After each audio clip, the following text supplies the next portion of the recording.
हमारे पास दुनिया की सबसे बड़ी लोकतांत्रिक संस्था के रूप में भारत की संसद है। उसके प्रति श्रद्धा और सम्मान का भाव हर भारतवासी का दायित्व बनता है। दूसरा, भारत जिसके बारे में आदरणीय प्रधानमंत्री जी बार बार कहते हैं कि भारत दुनिया के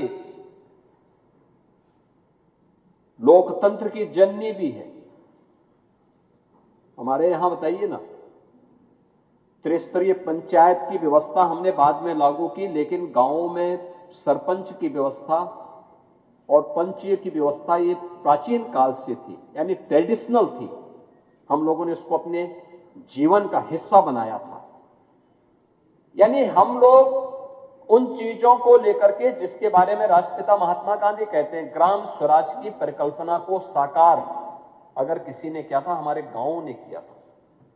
और गांव कहीं का भी, उत्तर हो, दक्षिण हो, पूरब हो, पश्चिम हो, देश के अंदर रूप, रंग, वेशभूषा, खान पान अलग अलग हो सकते हैं, लेकिन उत्तर से दक्षिण तक, पूरब से पश्चिम तक पूरा भारत एक भाव और एक भंगिमा के साथ बोलता है, एक साथ सोचता है, एक साथ उसकी भावनाएं होती हैं, एक उसकी आस्था होती है।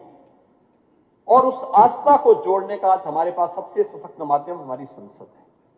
हमें उस संसद के प्रति उस भाव को देखते हुए उसको आदर्श के रूप में अगर हम आगे बढ़ाएंगे तो मुझे लगता है कि हमारी विधायिका और मजबूत और सशक्त होगी।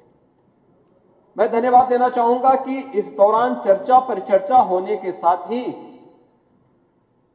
इस 86वें पीठासीन अधिकारियों के सम्मेलन में जो 6 महत्वपूर्ण प्रस्ताव पारित हुए वो बहुत अभिनंदनीय है। प्रधानमंत्री जी ने देशवासियों को देश की आजादी के अमृत महोत्सव वर्ष में आगामी 25 वर्ष की एक कार्य योजना बनाने के लिए कहा। विजन 2047 विकसित भारत, और विकसित भारत की उस परिकल्पना को आज यहां पर भी पारित करते हुए एक संकल्प के साथ हम आगे बढ़े हैं।